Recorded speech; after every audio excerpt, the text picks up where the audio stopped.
Wyoming's Republican Governor, Mead. He joins me on Skype, by the way. Governor, thanks for coming on this morning. Glad to be here. Thanks for having me on, Chuck.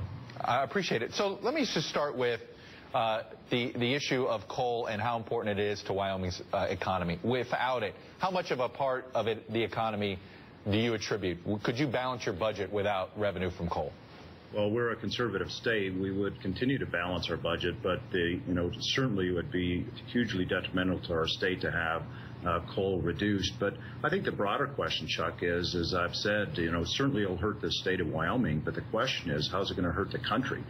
And coal is about 40%, responsible for about 40% of electricity in this country. It's an affordable source of energy, and it helps keep us competitive. And so the question is, when you put a target on coal's back, not only how will it hurt Wyoming, but more broadly, the important question, it's going to hurt the country. And so we're fighting for coal with everything we have, both for the state of Wyoming and for the country. We provide coal to about 35 states. So it's critical for the country's future for us to be competitive and to reach that goal of energy independence.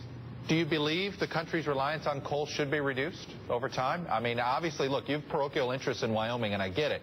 But big picture, considering the data that's out there and the science that's out there about coal versus other forms of energy, do you think over time the country should look at reducing its dependence on coal? I think that the way that it should work is we ought to look at the market. One of the other things that is not recognized in Wyoming is we can be a leader in renewables as well. In fact, we're getting ready to put up one of the world's largest wind farms in Wyoming. I think there ought to be a competitive. I think it ought to be market-based. But I think what they're doing now is trying to target coal with rules and regulations rather than suggesting innovation and technology. And that's what Wyoming's doing, is saying, hey, listen, we have a vested interest in this, and we're going to look at innovation and technology. We didn't make changes. We didn't get the light bulb because rules and regulations on candles. And that's what's happening here, is rather than recognizing it's a very valuable energy source and let's work to improve it, they're by rules and regulations trying to kill it.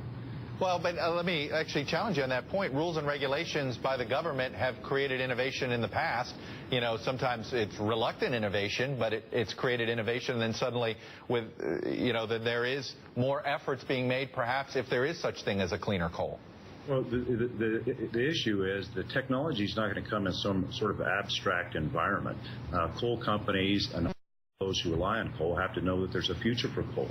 Otherwise, the technology is not going to come there. And when there's not just the recent rules, but layer upon layer of rules and regulations that seem to just target coal, the future doesn't look as bright. And so it's not that we're saying there shouldn't be rules and regulations, but there should be a balance there that will provide an environment where innovation and technology can thrive, where people are going to invest in coal rather than walking away from it because it looks like it's trying to be killed. Well, let me ask you this, though. What's a bigger threat to the coal industry, the federal government or fracking?